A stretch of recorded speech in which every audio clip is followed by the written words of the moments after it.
Stop for a moment. Consider this potentially uncomfortable fact. The one tool that you use most often to describe your current reality is also the exact same tool that is at the exact same time creating your future reality. I want you to imagine a secret, a profound power source that determines your health, your wealth, and your destiny. It was given to us as a tool of dominion, given directly by the Most High God, but it is a power that most of us are unconsciously using against ourselves. Today, we begin to unlock this mystery. Welcome to Unleashed Spirit Tribe.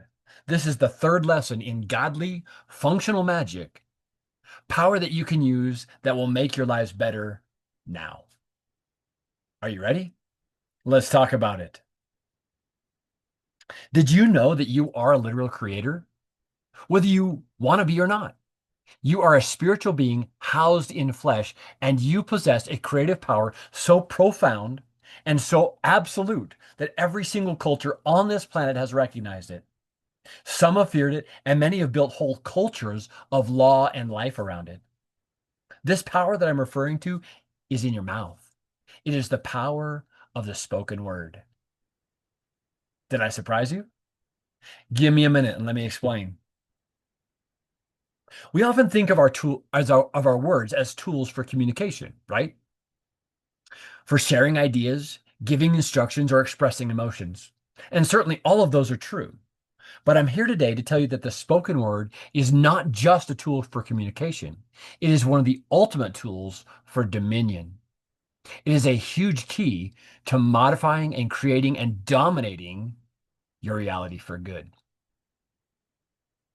Here's the uncomfortable truth that I alluded to earlier. God's people, those full of love and goodness, are often being dominated by circumstances and by life because they have not yet learned and mastered the power of their own speech. Folks, do you want to start living on top of your world instead of under it?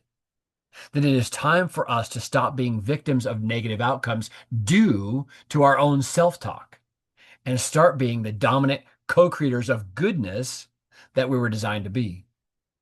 This is a skill, and it's high time we learned it. But how about a cheat code? Did you know that there is a divine blueprint for this? The first most solid evidence that we have for the creative power of the spoken word is the source of all things. In the beginning, God didn't use matter to create matter. He used words. Let there be light. And there was light. In the beginning was the Word, and without the Word, nothing was made that's been made.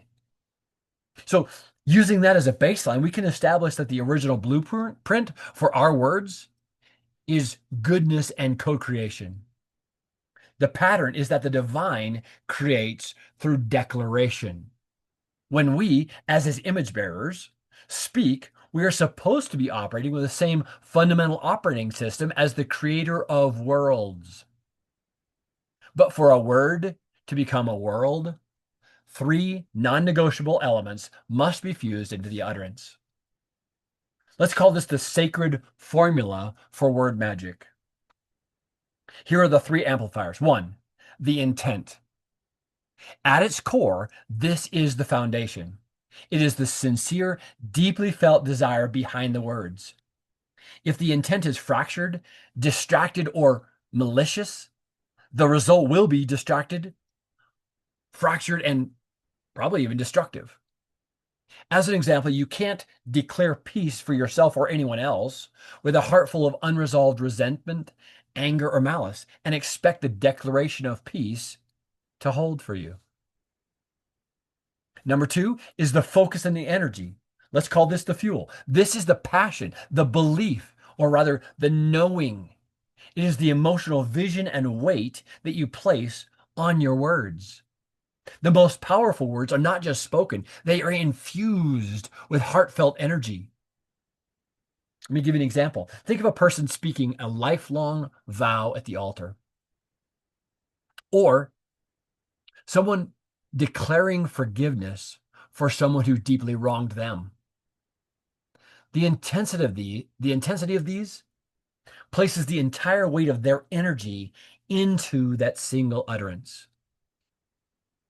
And number three is the value of the spoken word. This is where most of us fail. If you waste your words on frivolous things, on flippant commentary, or by using words you don't literally mean, your words lose their creative weight. Let me give you an example. Have you ever heard "go to hell" or "F you"? Is that really what you mean? Probably not. And each time you speak what you don't mean, your spoken words lose more power. Why? Because magic is literal. The universe does not understand sarcasm.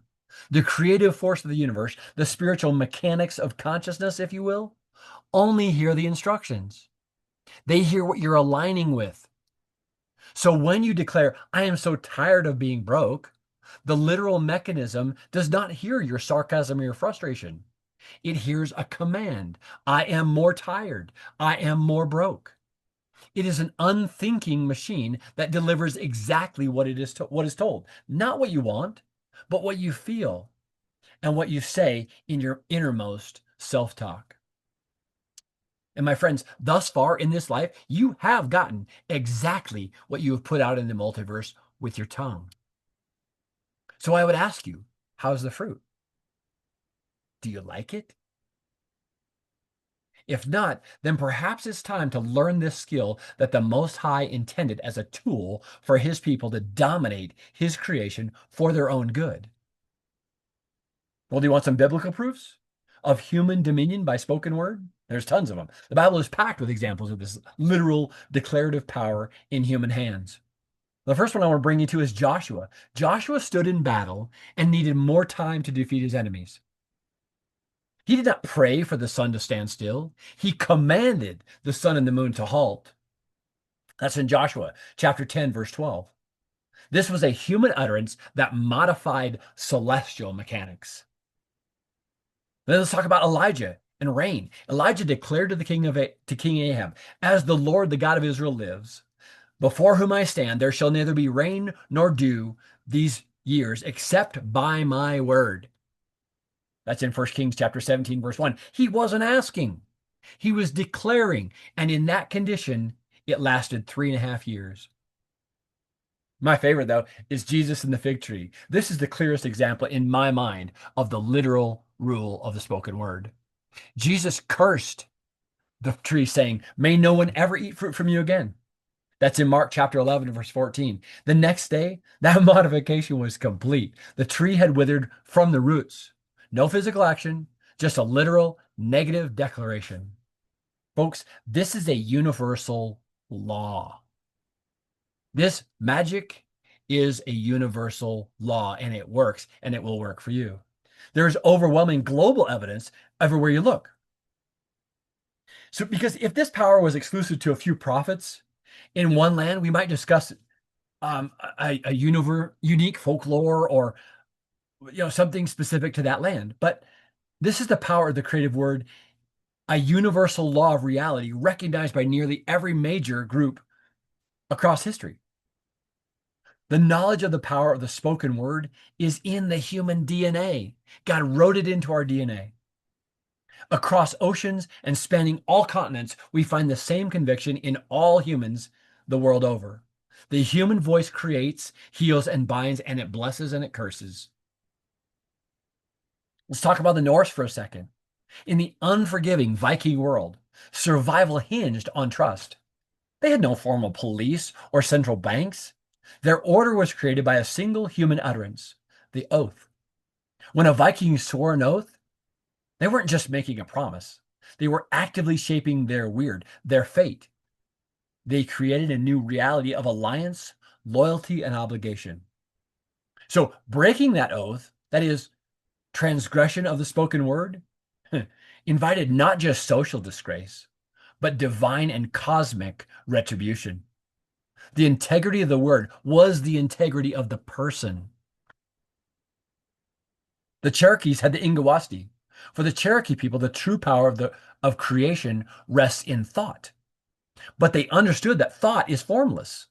So to bring that thought into the physical world, in a way that they could modify their reality for good, such as healing or protection. They used 𝐸𝐻. This is the specific ritual phrase, the spoken or sung charm that focuses and directs the formless creative thought into a tangible result here and now. Thereby, the word becomes the lens that focuses the sun's energy into the fire.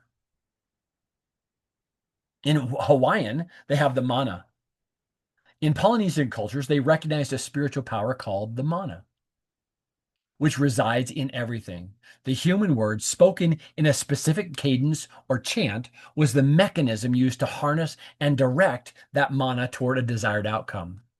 Some examples might be a successful harvest, a powerful canoe, or a speedy healing. The word was the conduit. But this power, as we discussed, is literal. The Hawaiian sorcerer's most feared power was to use intentional spoken words to curse and literally pray a person to death. This negative, focused declaration shows us the terrifying and absolute literal nature of the creative word when fueled by intent and energy. Folks, the evidence is overwhelming. From the moment God spoke light into existence, the Norse warrior speaking fealty, the Cherokee healer, the Hawaiian priest, intentional focused speech is the universal engine of godly magic. So why are we here? Well, as people full of love, light, and goodness, we often let our lives, our finances, our health, and our families be dominated by cycles of lack and fear, don't we? So the application is simple. We misuse the immense power of our creative spoken word. When we speak frivolously, we speak defeat. We speak lack. We are using the divine tool for the opposite of its purpose. By failing to use knowledge and skill with our tongue, we create a vacuum that is filled by the voices of fear, the narratives of lack, and the negativity of this world. But we must understand that this power is a learned skill. It requires discipline over your tongue, conscious intent before you speak, and absolute integrity in valuing your words. To wield the power of the spoken word, we must choose to become master craftsmen of our words. In conclusion, I would like to offer a new expectation and a challenge. You ready? We, who are God's people, our identity is rooted in love, right? And our mandate is to dominate the darkness and to heal the broken and to bring our light to where there is darkness and confusion. So today I will place an expectation on you. But to dominate your world, your words must mean something. I challenge you to begin cultivating this skill starting now. The stakes are defined. Let me give you an example. James gave us the perfect summary, in my opinion, of this power. He said, look at the ships. Though they are so large and are driven by strong winds, yet they are guided by a very small rudder, wherever the will of the pilot directs. So also the tongue is a small part of the body, but it boasts of great things. In James chapter 3, verse 4-6. My friends, your words are that rudder. Your destiny is that ship. Every single word you speak sets the course of your life. It's time for the people of the Most High God to stop letting fear pilot their vessel and start taking conscious control of the rudder. So let me give you some thoughts. Every time you're about to complain, modify the words and speak the desired outcome instead. Stop saying things like, this is impossible, and start declaring, I have the capacity for this. Stop saying, I'm always broke, and start declaring, my resources are abundant, and I am a good steward of them. So you see how that could make a difference in your life? Begin to build within yourself the desire to speak goodness into your own world. And here's what I can tell you. When you intentionally, literally, and passionately declare dominion with your tongue, that will inevitably show up visibly in your health, your finances, your relationships, and the lives of every person you speak about. It will make a difference in your life. You have been given the gift of dominion. I challenge you to pick up your creative authority. Go into the world and speak goodness into existence for yourself. God has freely given you the gift of the spoken word. What would happen if you used it the way he intended? Are you brave enough to find out? My friends, if this content blesses you, do like and subscribe, please, and I'll see you on the next one. The next one is Godly Magic number 4. This is your Truth Seeker friend signing off.